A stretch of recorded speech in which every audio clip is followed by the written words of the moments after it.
Hi, welcome to StoryHive On Location, Penticton. I'm Robb, and we're live in Penticton with another episode brought to you with support by TELUS STORYHIve. Today we're speaking with Les Lewis, one of the most incredible local Indigenous artists that I've probably got to sit down with. He's extremely diverse with the abilities that he has, and we're going to dive into his history, his artwork, and what advice he has for aspiring artists. Les? Hello. Thank you for coming and sitting down with me. You're welcome. I'm excited to dive into your story, your history, and your artwork, because there is a lot right next to us right now. I brought a little bit. So where are you originally from, and how did you get into being an artist? I'm a member of the Lower Smokemean Indian Band, part of the Okanagan Nation. And, my artwork started right from when I was little, right? My parents worked in orchards, and orchard bin was my playpen, right? So they'd throw me in one of those big red square picking bins and give me a box of chalk, and I would draw away on that. And I guess that's probably my earliest memories that were shared with me with my creativity. And then I guess all through primary school, elementary school, when you get projects, a lot of my projects that were more creative, drawing-wise, were the ones that got the most praise, right? So I was always like, that excited me, and I was like, ooh, like, people, like this stuff that I'm creating, So, all the way, maybe grade 4 or 5 is when I was like, I want to be an artist, right? So I think that's about how early it started for me. That's pretty crazy. Yeah. So continuing from grade 4 or 5, when you decided you wanted to be an artist, what steps did you, how did you navigate to choose, this is what you want to do as a job and your career and your lifestyle, instead of just being an artist who kind of hides in their bedroom? Because it's two different styles of art. Yeah. I guess just continuing on through, elementary, high school, you get those awards, right? So at the end of the year, say grade 8, I got for art class, I was all right, top art student. I was like, oh, cool, grade 9, grade 10, I was like, getting those awards. Grade 12, I got the, top artist, grade 12. And I guess grade 12 was when I was really like, you're going to graduate. What are you going to go to school for, right? So I was like, well, I wanted to go to a few different places, and I applied and got into those. But that one piece that I have right here, that one there, is probably my first painting I did in grade 12, where I was just all over the place with different styles. I really admired the Coast Salish art because of the symmetry and the colors that they had, and I was all about the symmetry and balance, and the colors were just beautiful. But I was also grew up on the res there in the Smokemean, and I'm surrounded by nature, mountains and trees, and so I didn't have a style yet, so I was just kind of painting things I liked and things that interested me. So that's my first painting that probably got me thinking about, I enjoy this. I think I want to do this for a living. So I just noticed the totems up here as well. Yeah. That is a beautiful painting, though. And how old were you when you did this? Probably 17, 18. Yeah. Honestly, for being one of your first paintings, it's still pretty wicked. It's really well done. Yeah, it's got some watermarks from being moved around so much. But yeah, it's an old painting too at this point, I guess. Hey, it's I can imagine that moving and painting around multiple times over the years isn't been a few easy on decades.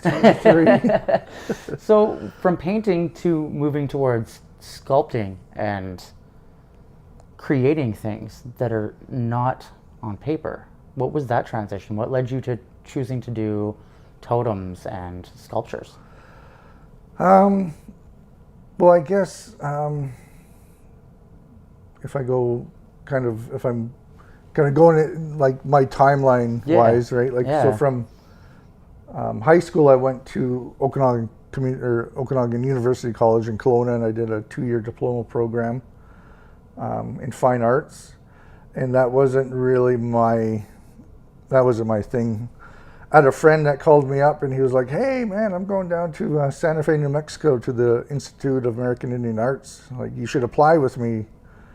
The deadline was like that Friday or something. It was a Monday, so I got all my stuff together and sent an application in, and got accepted, and so I went down to Santa Fe, New Mexico for a couple of years down there, and just the atmosphere down there, the art world that is down there in Santa Fe, the surroundings, like the mountains, the colors, the sunsets, the sunrises, like the diversity of people down there, like it was just so inspirational for me.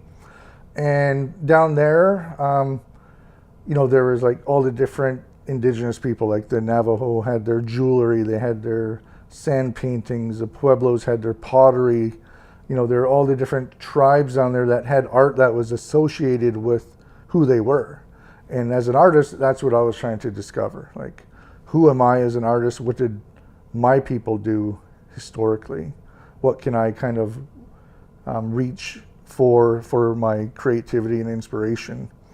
So when I was down there, I'd have to call my dad up and say, "Hey, like, are there stories? Are there like images? Like, what did we have in our area?" Right. So that was kind of like when I was first introduced to the pictographs. Right. So the pictographs that are located throughout our traditional territory. The simplicity of them, but like it tells so much more. Like, because you don't really know what they represent. Like, okay, that's a bird, that's a fish, but you don't know the story, right? So that kind of intrigued me to pursue that, right? And then I noticed other artists that were using pictographs in their paintings and stuff, and I was like, I enjoyed, doing that in my paintings as well. But I wanted to be like, how can I be different? What can I do that's a little different? So I guess jumping forward to your question, like what kind of led me from 2D to 3D. It was through I got asked to do a project for the South Okanagan Event Center through the Inalkin Center. One of the people there reached out to if I could be one of the artists that could do one of the story poles that they were doing, and they had, I believe, 8 story poles. So 4 of them are in the entrance, and then 4 of them are in the back exit. So that was my first kind of introduction to carving the pictographs onto like a log. So that was my first introduction to that, and then that led to the.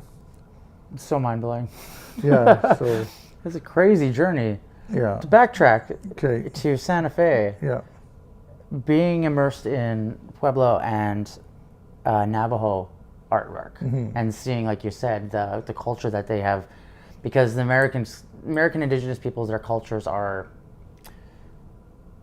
a little more known than North Americans. Like our Canadian indigenous cultures are still in a relatively, like, the stories that are being told, we're just starting to hear them as we're like, we know Navajo stories for at least 100 years, and their artwork and the jewelry that they make, the turquoise jewelry, that there is a big thing there. And same with the pottery that is made. Being from Canada, was that almost an intimidation, because you're seeing all this artwork that is like well known from indigenous people, and then trying to create what is the indigenous artwork where you're from home, and you're one of the leading people in this. And this is where we got to speak with Levi, and I spoke with Winona Paul, and the 3 of you in my eyes are the top 3 people creating what is the Okanagan's indigenous artwork. The 3 of you working have created your separate individual styles that is being recognized, and I have this weird wanting to know what it feels like to be one of those people who's actually creating the history for our region, because that's a very special honor. I guess when I was down there, like as a student, you're down there in the environment. You're just encompassed. You're surrounded by everything, right? And like it's the whole culture. So like, I guess I wasn't intimidated by that. I was just wanting to discover what my style was, so I could be like, yeah, this is like my style, and that's recognizable as Les Lewis or Milna original, or and just yeah. So that was just part of my journey, right, to where I am today. So I guess I shouldn't say as intimidation, but more of a it's like inspiration. yeah, like there's a huge like almost there's a like shoes to fill kind of a thing, because like being an artist coming from Canada down to New Mexico, that's a first of all big distance and culturally different, right? And to be accepted and brought into that, and then come home and then create your own style is, for me, as like as a musician, it's like getting to go on a tour and meeting some of the artists that I look up to, and then being like, hey, what you're making is wicked, and going back home and then all of a sudden writing a whole new album because I'm inspired. When you went from 2D to 3D, and you started off with the story pole in Penticton, as your first carving, was that an intimidation? Like, was that intimidating, having to being like your first carving that you're doing for a big project? Because the SOEC is a big building. That's a big thing to be a part of. Yeah, well, there was a lot of artists that were involved in that project. I think there was maybe 6 artists that were asked to do a story pole, and a couple were asked to do a couple story poles. So, okay. I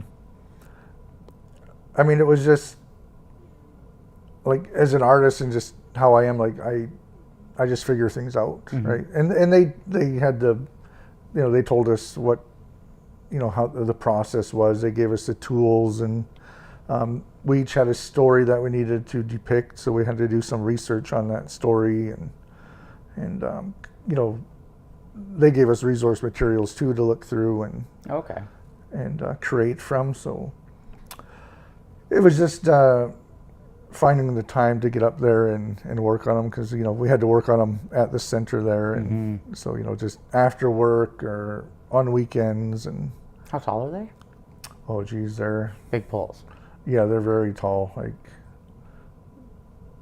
20 feet or more. So you're on a scaffold or a lift. Well, they were laying down, so we perfect. rolled them. Yeah, Well, so we would. Still, that's a lot of work. Yeah, so it was, especially when there were like 3 or 4 artists in there at the same time. Like we're kind of like side by side, so we're like, okay, I'm gonna roll it this way, and then not bump into them. And How was that experience working with a bunch of different artists as well? Like, did you pick up different like ideas or skill sets from them while working with them? I think everyone was just pretty busy on their own project, so it was just like, I think everyone went in there with their own idea, like your own idea, and you would like, it's been a while now, so I'm trying to like think back, but if there were other artists there, because not there wasn't always someone there when you were there, but if there was, you'd go and check out what they're doing and see like, oh, okay, like you could see the similarities and then the differences, and that was kind of cool when they were put up. You're like, oh wow, like everyone had their own interpretation, and you could see their style of creativity. So, are story poles like a thing from our region, or is that something that they just added to the SOEC and had you guys come and do? I think it's something that's been created, right? Like it's become part of our area now. Like, I love that. Like different from, say, the Coast Salish, where they're specifically referred to as totem poles.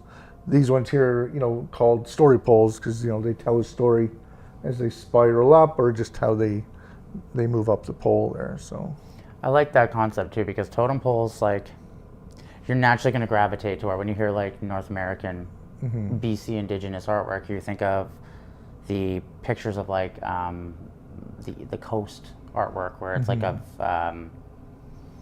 I can't remember how to describe it, the Haida art. Yes. And then you have the totem poles, and that is like what people naturally gravitate and think, oh, okay, Indigenous artwork, that's what we have. But there are so many different groups within just BC alone Yes. that have their own different artwork and different concepts and stories, and that's why I really like getting to dive into the Okinawans now, because like being from the Okanagan, a lot of the stories that I've heard, the only stories I've really ever heard were the Ogopogo. But there are so many other stories that I would love to hear and would like learn about, because I think that is, as a non-Indigenous person who loves Indigenous culture, I love being able to dive into it with the artists who are creating it and learn the stories, because it's the only people you're going to be able to learn it from. Yeah. Like speaking with Levi, he gets to talk to the elders and ask like, hey, can I have permission to tell this story? And something he was mentioning, like some stories they're not meant to be told, Yeah. right? Like those are personal, and from an outsider's perspective, you don't know that. Yeah. So it's kind of cool to see the stories being put onto this new kind of tradition that is being developed in our region. Yeah, because I worried about stuff like that too. I was actually, years ago, I was our youth and elder worker, creating programs for our youth and elders to bring them together. And Love that. I'd come up here to Penticton, and when they would have the elders gathering every month, and I brought up the question. I was like, is it okay for me to use these pictographs in my artwork, right? And the next meeting, or after they had some discussion, they kind of said, if you change them up a bit, right? Like, or like take something, don't do it exactly as it was portrayed. Like take something away from it or add something to it. And they said, and make your own, right? Like what are your visions? Like, so, create your own. So from there I was like, okay, I think, that was my permission to move forward, and without fear, right? Because if you have fear, you're going to be hesitant to create. So, so with that, I was like, all right, I got my thumbs up. I got my pedal to the, foot to the pedal to the metal. So yeah, because I don't think like a lot of artists really put themselves in that perspective of there's a huge respect factor when dealing with elders and stories and asking for the permission, as we're like, most artists are just like, draw the story or draw the image, and that respect factor is something I really appreciate, and I kind of almost wish that it would transcend to other cultures instead of like just seeing a piece of art from Egypt and copying it, like having to have that understanding of the culture and the permission to give it, because it's not, artwork is something that has always been at the core of us as people, as just human beings, and pictographs have been around since cavemen, like literally cavemen. Like you can't, that is in our blood, in our genes to make artwork, and it's just, for me, it's like a mind-blowing concept to see local artists, like I said, being the ones who are creating this artwork for our region, because our region is so young. Like there are buildings in the States that are 3 times the size or age of our Okanagan culture, not the Indigenous culture, but the towns. And to see that the arts culture is so young and starting to blow up in our region, I'm just like, I picture like 100 years down the road, whose names are going to be the ones that they're like in the museums, like this is Les's artwork. He created this style for the Okanagan, like, because as a musician and an artist, you always want to create something that is you, wholeheartedly you, that people will remember. Yeah. But I feel like it's a total different element when it comes to your artwork and what you're representing, because there's something, it's greater than just I want to make music or art. There is something special about it, like spiritual, cultural. And I think that like getting to sit down with you and dive from like the first pieces into some of the other pieces that you made is going to be a valuable lesson for anybody who watches, because like there's stories, and to dive into your stories would be incredible. And you have like these sculptures and paintings and skateboards, and like, as an artist, how do you go about choosing what you're currently wanting to do? Like what truly inspires you to be like, I want to pick up a piece and start something new right now? I guess that's a challenge. Like I was thinking about this earlier. I was like, man, I wish I just painted, or I wish I just did like that one medium that that's all I would have to worry about. Like, because like my house is a mess. Like my work area is a mess. I have a shop. I have a trailer. It's just like I really amaze myself because the fact that I can just find stuff and make stuff in this chaotic environment that I have to create in, right? And so it's definitely a challenge. But usually it's just my own interest in what's inspiring me to want to be creative, right? So, and right now, like I'm totally in love with like making the story poles. Yeah, I was gonna pull one of these out. Yeah, so I have a people can friend see. that does my metal work for me because that's one thing I haven't jumped into yet. Metal, but, right? You know, that's maybe on the back of my mind one day. But for now, I really enjoy working with the wood and repurposing the wood. Like, so I've done some bigger projects where it's like you're giving those trees a rebirth, right? Mm-hmm. Like you're giving them new purpose to be enjoyed by people that come by and experience that. I love your logo. Yeah, that's basically my signature. So my Okanagan name is Mulna, which kind of translates to like in the middle of things. So that's why I put the M inside of the circle. And then one of my friends said, "Oh, so and so they use that logo down in the States for their branding."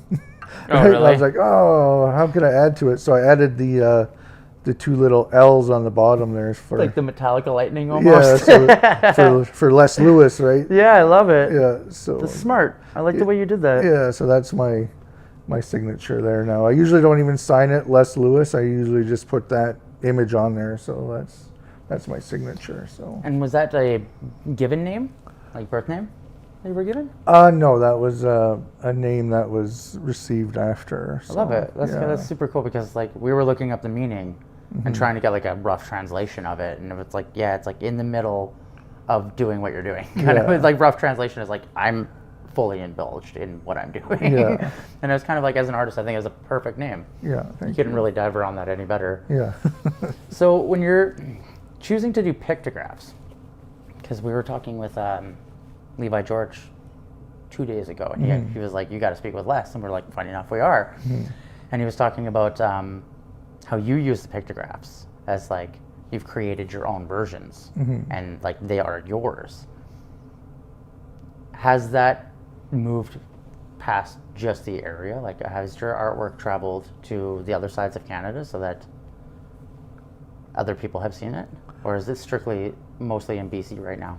Mostly in BC right now. Okay. Right? Like I've doing a lot of projects, within BC. So I haven't have a chance to explore other provinces or the other side of the country or the states or anything, or overseas. Like there are lots of opportunities out there. I just there's enough hours in a day really to pursue all that. That's very true. It'd be cool to see, like, I assume you know Clint George. It'd be cool to see you guys do, like, have him work a story piece of metal into one of your story poles. Well, actually, we did a collaboration. Oh, did you? Yeah. Oh, cool. How was that? It was pretty awesome. Because his work is just as unique in a total different aspect too, right? Yeah. No, we did a collaboration at the Palma-Wash Parkway in Lake Country. Oh, okay. Yeah, so he came to me with an idea. It was he had some metalwork ideas and had the story poles. So we actually have 4 pieces up there where he did the metalwork. So we have one giant story pole. He has the 4 food chiefs in metal on the top there. Love that. Yeah, and then he did the brackets like similar to that, right? And then we did another piece where there's 2 story poles, and then in the middle is a storyboard. So there was a story about the lake there in the area. So I went and I visited with one of the elders up there and got the background and the history of that area. And like instead of maybe writing it out, I told this story with pictographs. I love that. Yeah, so That's that was so a whole different concept too. He was kind of like, "Oh, dude, I thought you were just gonna be like writing the story out," and I was like, yeah, but no, like let's do it like this. Like let's stick with those pictographs and tell the story using those images of the area. So That's so cool. yeah, no, that was a pretty awesome project to work on with Clint. Funny that you guys actually have had a collaboration, Yeah. and it was in Lake Country, so I'm gonna have to go and see that. 'Cause Yeah, that's cool. Like, that's pretty cool because Lake Country itself is a really unique area. Yeah. There's some really cool energies there, and I don't know if it's just because of the flow of the three lakes being so close to each other and with the underwater aquifers and stuff. But there's Yeah. just an energy in Lake Country that is just phenomenal. I love that area. yeah. With you brought something up that it keeps popping up in our past few interviews. Can you explain the concept of the four chiefs that you spoke about? Oh yeah, so you're talking about like the stories and the history of different areas, right? Like one of the stories within our Okanagan Nation, you know, that's maybe more been more exposed or more accessible was the four food chiefs. So that story just tells of our chaptik, our oral history, you know, of how food came for the people to be, which were going to be, you know, the human beings. And that there's the drum behind you actually depicts the four food chiefs. Oh, perfect. Yeah, so that's you got the Bitterroot, which was a Speetlum, and then Sia, which is a Saskatoon, NTT is King Salmon, and Skim Heast is the black bear. Yeah, so that was just you know, how I wanted to portray that, and then I wanted to, you know, the realistic versus the pictographs, and I kind of added the medicine wheel. You know, it was just an idea that I had, and Because Levi was mentioning the king salmon, and he kept speaking about it, and I was like, I've never heard this story, and it sounds like super intriguing because it's our area, right? yeah. So it's kind of cool that. So were they four different representations from four different tribes, or just like the original creators, kind of a thing? It's a deep story. Yeah, it was like we don't have time to No, even, fair enough. touch the surface of that without diving into that for hours. So. Oh, fair enough. Did you make the drum? Yeah, so I make drums as well, and What don't you do? Yeah, like actually, that's though. what that's what I was saying. I wish I just kind of focused on one thing. So Wow. yeah, I made the drum, I made the drumstick, and like It's actually getting to hold one and looking at how they're done. yeah, As a musician, they are well handcrafted. yeah. No, I drum as well, so I make sure that the sound is the most important thing. And I have a real hard time painting drums because I just love the natural look of what the rawhide looks like when it dries on a drum. So It has such a beautiful color too. yeah, Like the rawhide is. That's why I yeah. love That's why. like djembes and stuff. That's why I've always loved Yeah, hand drums. yeah. But there's something about Indigenous drums I absolutely love. Like I've been to 2 powwows in my life, and that is. There are no words can describe the feeling you get when you're there. That is a Yeah. powerful place to be. Yeah. So when you're diving into pictographs and creating not just human-based ones, but animal-based ones, what do the stories behind the animal-based ones become? Well, sometimes like this is just a representation of a turtle, right? So like I was like, well, through my research and stuff, I've seen some that are, you know, similar to that style, and then I change it a little bit, and or even like an eagle, right? So just more like where you can recognize the pictographs if you look at them, you know, like, oh, turtle, bird, like some sort of bird, like maybe an eagle, maybe a raven, you know, is it a thunderbird, or, you know, but I'm like, well, no, it's an eagle, right? Like right. And then same with the painting over there, like you can basically tell those are fish, you know, they're salmon, they're making their way upriver there for the continuous life cycle that they they have. I love that you put the carvings into the frames as well. Yeah, no, I enjoy wood burning as well. And I've got 1,000,001 different hobbies. yeah. Well, that story pole beside you on the left side, I wood burned it, but then I wanted to paint over it to make it pop more. So, yeah. That's incredible. Just Then, seeing what you do. yeah, and then my children always wanted to be doing something, so they got into paint pouring. So we did. That's probably one of my daughter's paint pours I brought, because they always want to do something creative once I start working on something. And have they started diving into following your footsteps? my oldest daughter has pursued some art programs and stuff in Kelowna and here in Penticton. So How's that feel? yeah, pretty good. Yeah, she name drops me once in a while. So Then everybody's like, oh. yeah, oh, and then I'm Right. like, oh, geez. Well, I mean, to be able to get to a point where if your name is dropped and people know who you are, like, you've made it. Yeah. That is every artist's, like, I'm not going to say that. Most artists are super shy and don't want to be known, but it ends up that they become known because they're so talented at what they do.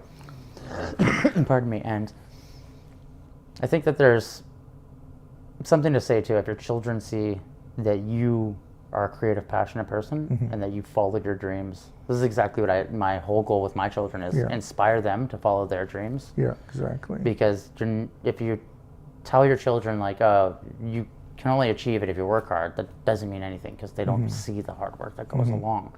But to see dad struggling to put his work out there, and then his work gets put in the event center, Yeah. that's an accomplishment that most people will never hit. Yeah. So I think inspiring your kids to do art as well is a beautiful thing. Yeah. Awesome. Yeah. I want to look at this, because you were talking about pictographs, and I think that right there is probably one of the coolest things I've ever seen done on a skateboard. Yeah. So yeah, when you talk about making my own pictographs, I'm like, there's my skateboarder. I love it. What would we have done? I mean, we're here in the here and now, so it's like, how do we adapt our history to current times, right? And that's what I was kind of wondering, is like how, because you're creating that, right? Yeah. Like, is there something that you want to achieve next? Like, you're like, I've hit my pictographs, I've done my carvings, I've done my story poles. Like, you're constantly pushing and progressing yourself as an artist. What do you think is going to be the next thing that you're going to strive to try and tackle? I think it's just going bigger, right? I got there's a pictograph down at the Penticton in front of the city hall there. It's probably about 9 feet tall, right? And so I want to go bigger and wider and than that, right? Like, and that's the thing, like, my ideas are like, what would these pictographs look like if they came off of the rock, right? Like, three-dimensionally, and I'm keeping that simplicity, like the basic form of it, right? Like, I could get it to, like, I did a walk-in figure, and I just kept it like just a flat. Like, I could have made it so the legs were like on one side and the other leg was the other way. But I was like, no, I'm just going to keep it with the basic form. And so as I, look ahead, I'm like, okay, I want to go bigger. I might want to add more dimension when I'm doing the three-dimensional pieces. Okay. So it'll be really almost difficult to take because you're already taking a 2D image and making it 3D, but to make that 2D image that's 3D. Yeah, like it's kind of a weird concept. I love it. Yeah, I want to create a sense of movement, maybe, right? That would be cool. Yeah. Do you think you'd ever dive into jewelry as well? Because you do. I guess it's not considered like beadwork, but the knotting aspects and. I've done jewelry when I was down in Santa Fe, like just like pendants and rings and bracelets, and I've done a few pieces. If you look I'm on Facebook under Painted Eagle and Hust stuff. So if you look on there, that's kind of my chronological logbook from as early as when I started it to now. So it's got some jewelry on there and stuff, and like just little like I did little pictograph pendants and stuff like that too. That's so cool. yeah.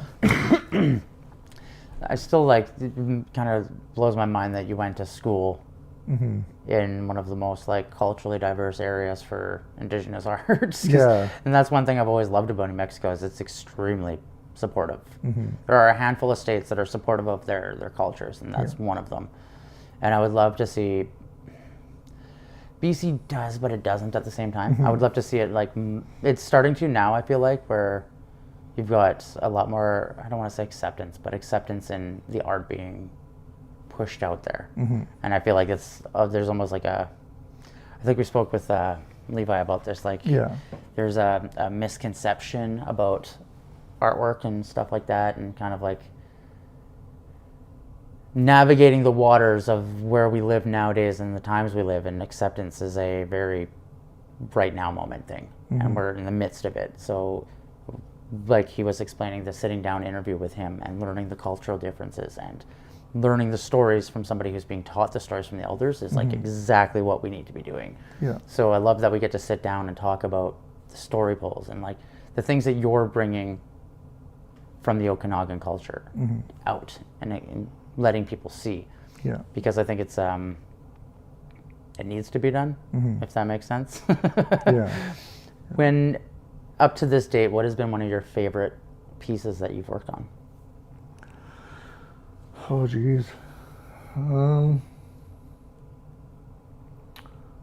don't know. Like that's I guess I don't know, maybe one of my favorite pieces. I guess I really enjoy making the pictograph sculptures, like the 3-dimensional ones. So like that one that's over in by City Hall here in Penticton. Like it was my first pictoture, I call them, that I made, and because I was trying to rebrand my logo, so that was kind of like my logo idea. I thought, I'm going to make this into a pictoture. So I created that, and then that's kind of the one that's been over at the Castlegar Sculpture Walk. It went to Nelson, and then now it's here in Penticton. And well, you know, one day down the road, if I ever get a shop, that's going to be sitting in front of my shop. So, and then once I rebrand my hopefully, get a website and change things up a bit. That's kind of like the logo that I wanted to use for my business. So that's probably my favorite at the moment.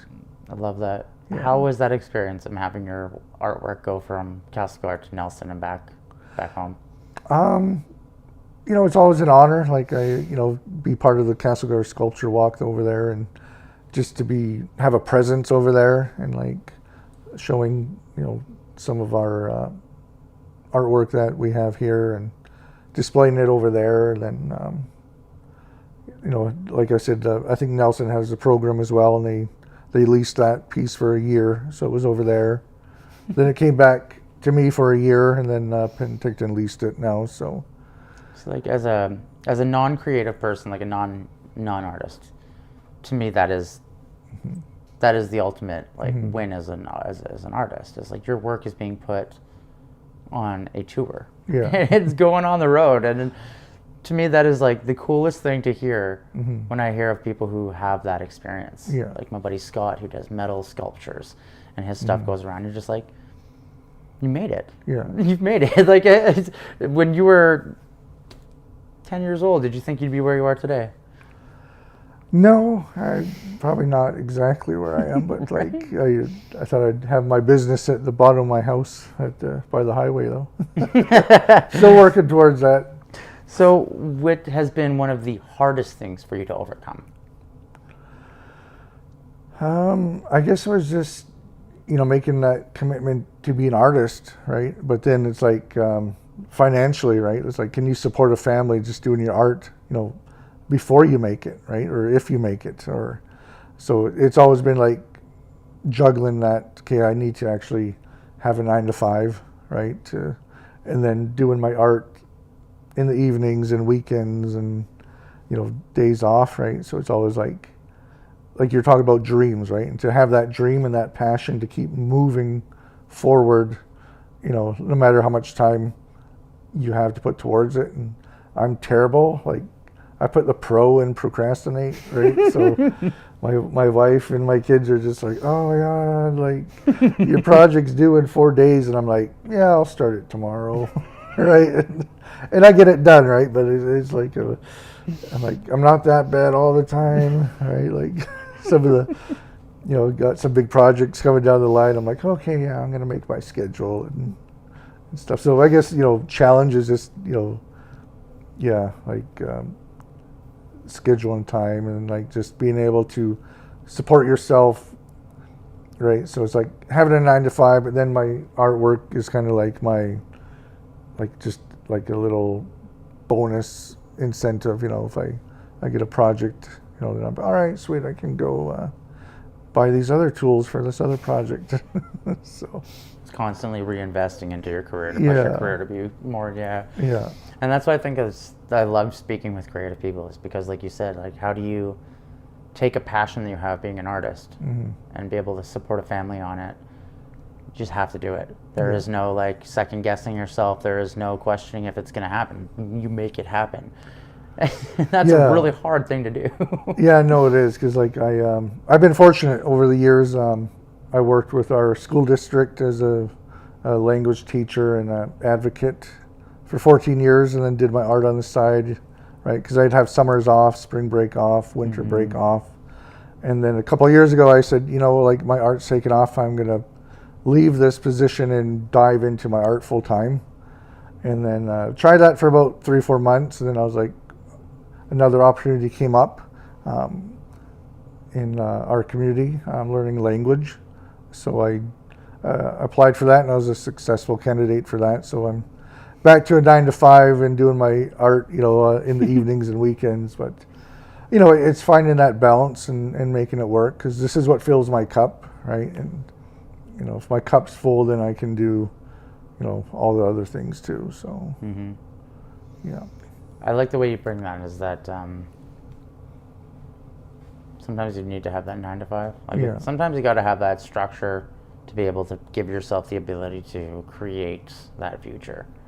And that's the hardest thing as creatives and as an entrepreneur, is when do you make that decision, and when do you know that you're at that point? Because you're always going to have that second guessing of yourself, like, oh, I can't step away from my job because my art's not going to go. But I've had so many friends in the last 2 years that are like in their 50s, and there's like, you know what, I'm doing it, and their artwork blew up, and now that is their full-time job. And I think that we are our worst critics as creative people.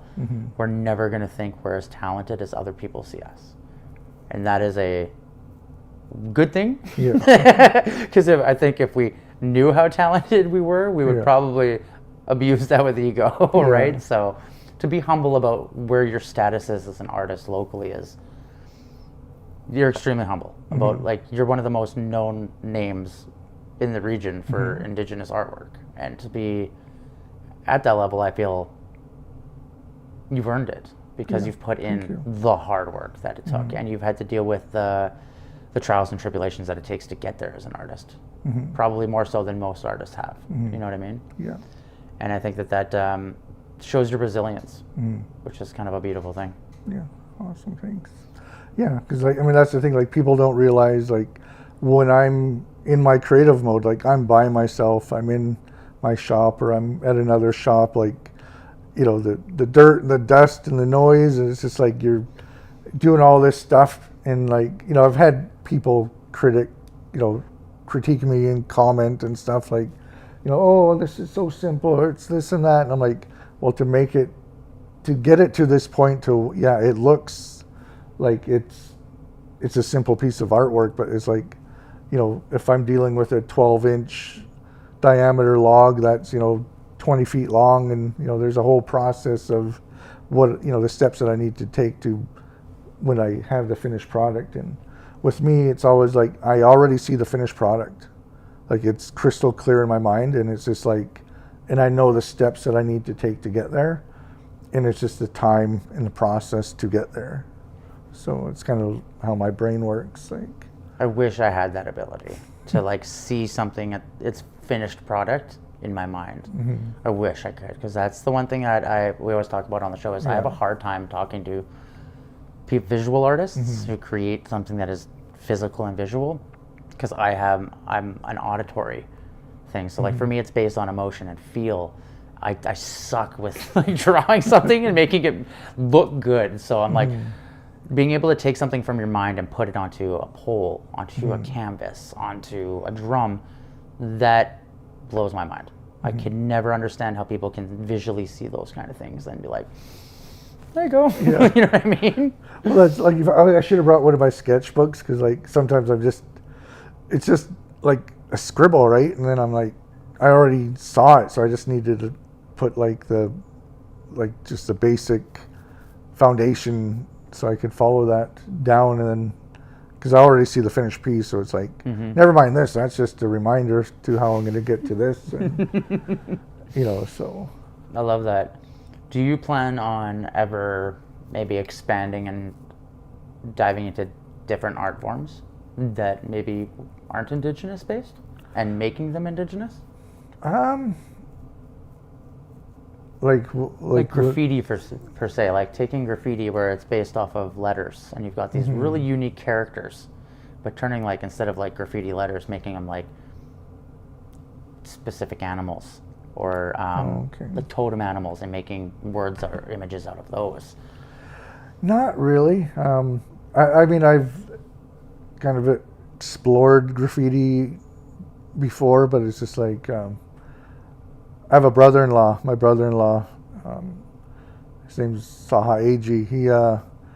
He does graffiti art, and it's mind blowing. Like because he's down in New Mexico, right? And like he's really he's a talented artist as well. And I just don't have that flow or that like. I mean, this here is probably the most graffiti-ish that's kind of what I was saying. Like, if you could turn pictograph almost into graffiti and do like a big graffiti piece on a wall that is based around pictographs and stories, like just so many different aspects you could dive into, because you are a multifaceted creative person. And like there is no limit to what you can put out. I know. I was thinking they call like multidisciplined artists. I'm like, well, I'm a undisciplined artist, right? Like I'm like, I just do too many things, right? Well, I think that's kind of just, I'm the same way. Like I'm born bred to be a musician, but I'm a graphic designer, I'm a painter, I'm a writer. Like I had a poem published at 9 years old in the Canadian Poetry Society book, Remembrance Day poem. Like I can never stick to one thing ever. And it's probably why I've never fully made it in any of the passions that I have. And I think that's where I'm supposed to be, kind of a thing. Is like, that's my level of skill. Yeah. Well, you just reminded me of like, there was this like logo contest. Like I was probably in grade 5 or something, right? So I did this logo for I think it was like the Okanagan Development Corporation or something like that. And I did this logo and I won like $50. And I was like, I got money for drawing? Like that's like kind of when the gears started to, I was probably, grade 5, and I was like, I got $50. It's like, what else could I draw? So. Right, and turning it into a career. And that's where I feel like getting to speak with creative people who have gone from, hard times to great life through art is probably one of my favorite stories to ever speak with. We spoke with a ceramic artist from Creston. Oh, okay. Her name was Andrea Rivoy, and she makes these, I don't want to say they're dark, they're very controversial themed sculptures that make you think, and they strike you hard. Like they're meant to be around like domestic violence. I feel like that's the vibe it gave me, but they're so beautiful and so like there's just something about them, and I feel that right there, like that artist's ability to create thought, provoke thought, is exactly what we're meant to do. And I feel like that's what you do with the pictographs, because it stops people in their tracks and they're like, hey, what story is this trying to tell? Especially because when you walk around, you see a lot of metal sculptures of birds and things on the beach. You know what I mean? Like we have Penticton's got its niche pieces that will get put out. And right now we have a giant heart right now in the cul-de-sac. And I'm like, Yeah. I would rather see that in the cul-de-sac than this giant heart. And it's not because the art doesn't make sense, but because our region is very based around, like, when you say Okanagan, what pops to mind? The Ogopogo. The Ogopogo comes from our Indigenous people. We should be embracing the culture that is here, just like every other country does. You know what I mean? Like Mexico embraces their Mayans, and like, why we need to get us to a level where we're doing the same thing. Yeah, definitely. I definitely agree. Like, you know, you get on a flight and you go to Vancouver and you get off, like, you're immersed in like the Coast Salish artwork there. Like, you know, I went on to a flight to Victoria, right? And then it's just like, you know, there's, you know, evidence, right? Like, and then I flew back to Kelowna and it's like, there's, you know, yet to be, you know, anything there. But, you know, I'm pretty sure I'm hoping they're in the process of creating. Yeah, and Levi space. did put a piece at the Penticton airport, and it's it was a story of a turtle from the local stories, and the turtle's got like a staff or something, like he's like a warrior turtle, and he saved the rest of the animals. And it's like the fact that Penticton is one of the ones that's slowly pushing into it. I think Kelowna will get there, but I think Kelowna's it's got that big city mentality still. Yeah, I mean, I have a few pieces up there In Kelowna? Yeah. Oh, sweet. Yeah, I got a piece at the UBCO campus and then a piece at Knox Mountain. Oh, cool. Yeah, so. Where about, like at the top of Mount Knox? Yeah, it's on the route up there. That's so cool. It's based off of our summer homes. They're like a frame, like a longhouse, like like a triangle teepee type tent, like a lean-to frame. Yeah, and then they have different stories on there that every pole has a different theme to it. So are they large buildings built with like it's trees? like they're it's just a frame, so it's just this 7 poles. So there's 7 story poles, right? So they're all intertwined like that with one going over top.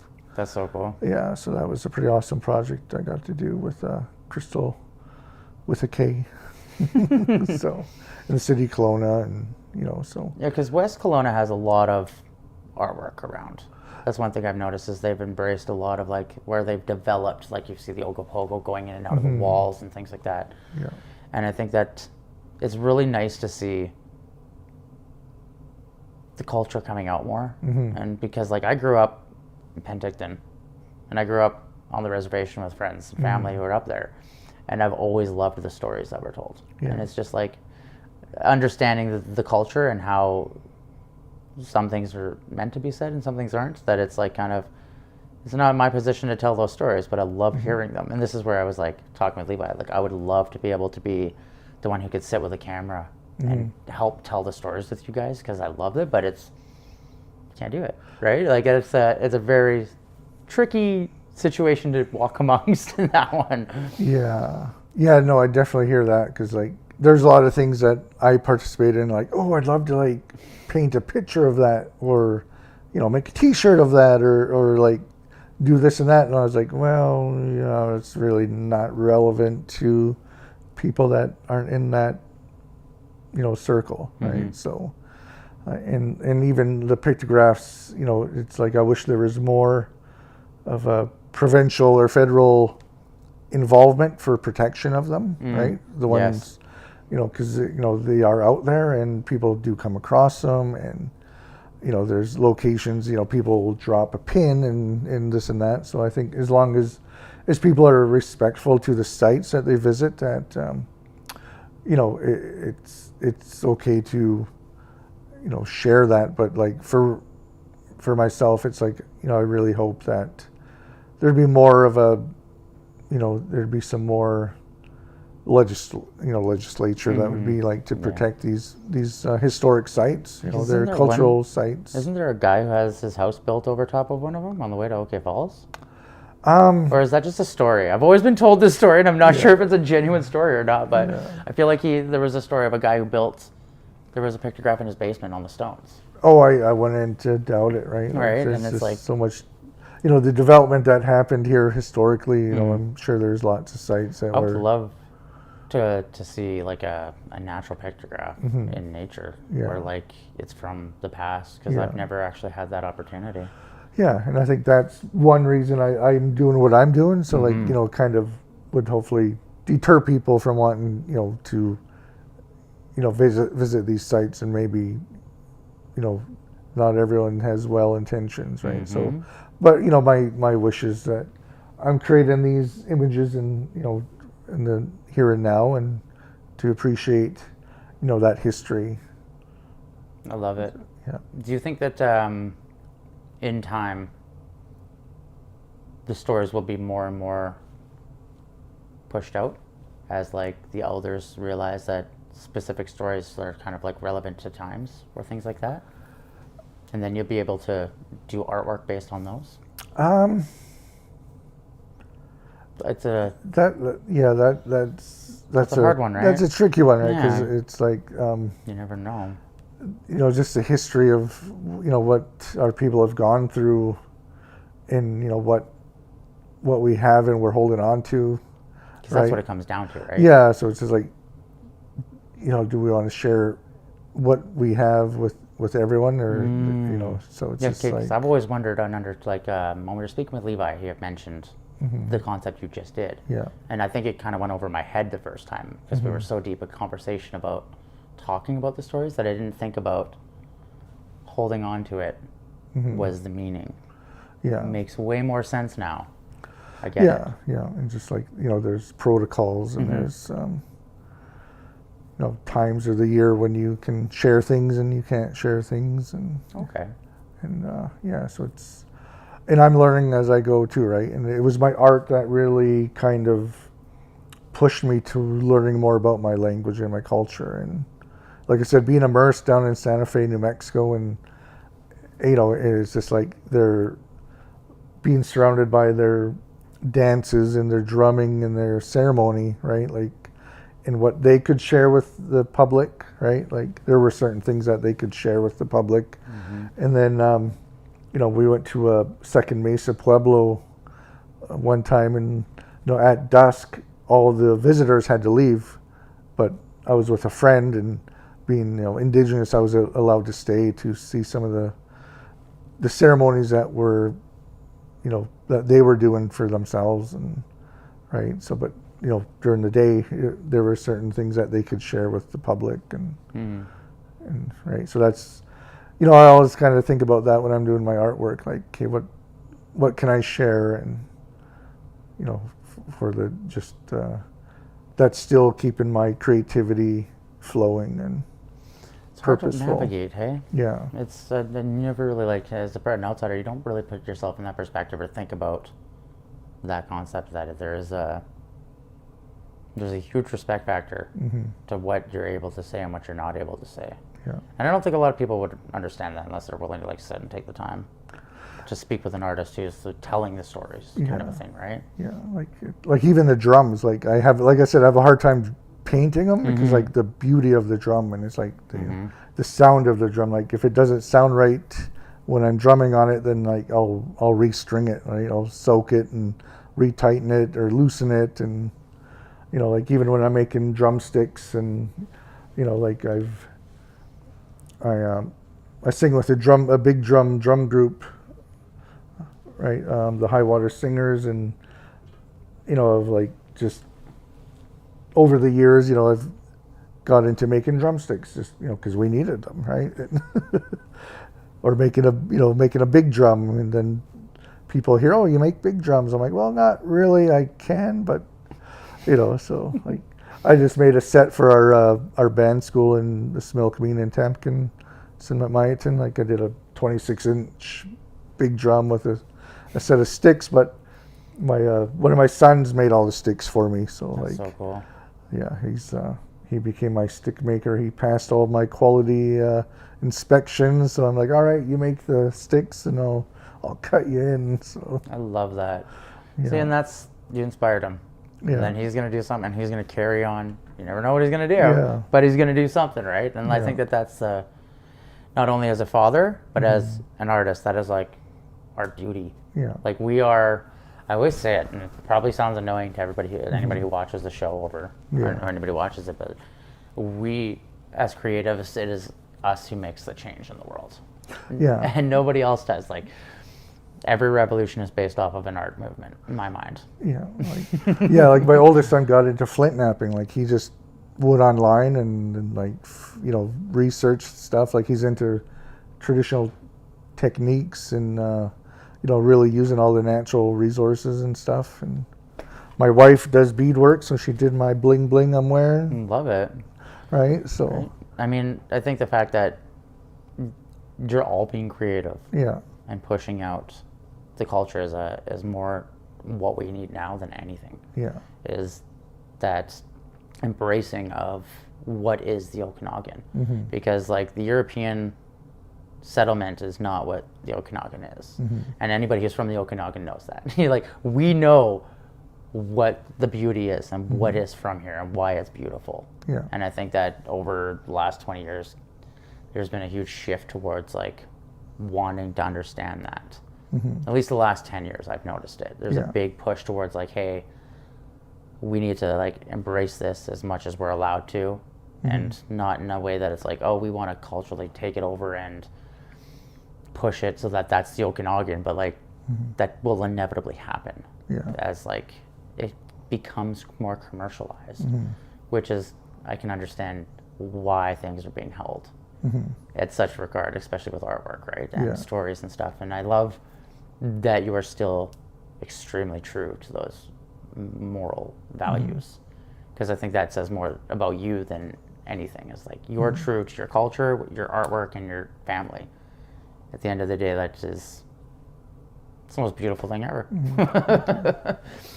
If you had any advice for an aspiring artist that wanted to start their career, whether it be an Indigenous artist or not, what advice would you give them? Well, I mean, I can only relate to myself, and for when I was younger, like it was just like you're talking about dreams, right? Like how many people still dream? Like how many people have dreams and like see this goal in the future of what they could reach for and inspire to be. And I think just to always keep that dream. If you have a dream, to keep that dream alive. Just whatever means you have, whatever people support you, like those are the people that you go to. And I think if you don't, some people might not have that, right? But I think just believing in yourself, right? If you believe in yourself, like no one or nothing can really stop you, right? Because it's like you have this mindset and you have this goal, and like you're going to move forward, you're going to move towards that goal. So I think just believe in yourself and keep dreaming, and surround yourself with people that support you, right? And just take whatever steps necessary, like as long as you keep going forward, right? Like, I mean, you might get sidetracked, but find that path, and just that path is going to be full of branches, and you just have to fight through those, and you'll come to that clearing one day, and you'll be like, I'm here, right? And then once you reach that, then things will be, things will just fall into place, right? So I think just believe in yourself and your dreams, and keep moving forward, and surround yourself with those people that believe in you as well, right? So love it. Where can people find you if they want to get a hold of you online? I don't have a website. I'm working on a website, hopefully in the near future. I'm on Facebook. I have a site there, Painted Eagle and Hust stuff. So if you look that up, or I don't know, I guess you type in my name, Les Lewis, it'd probably pop up there. But kind of old school, I guess, only on Facebook. And I have an Instagram, but that's not. That's more like my personal one. So fair enough. I usually ask people when they request, I'm like, is this art related, or is this just some random Right. Oh, just some random friend request. Oh, no, thank you. Yeah. Well, I want to thank you for your time and your story. It's been amazing to sit down with you and get to pick your brain and hear your history, your background, and how you dove into art, because I love it. And just sit and get into all the pieces that you brought. Like, I wish we could dive into them, each one for an hour, you know what I mean? Because I'm sure that we could, but I want to thank you again for your time and everything. Yeah, well, it was an honor to be part of this, so thanks for asking me. If you'd like to be a guest on the show, there will be a QR code at the bottom of the screen that you can scan, and it'll take you to a form to fill out, and we'll be in contact with you. Once again, from everyone at TELUS Storyhive, I'm Robb O'Day, and we will catch you next time.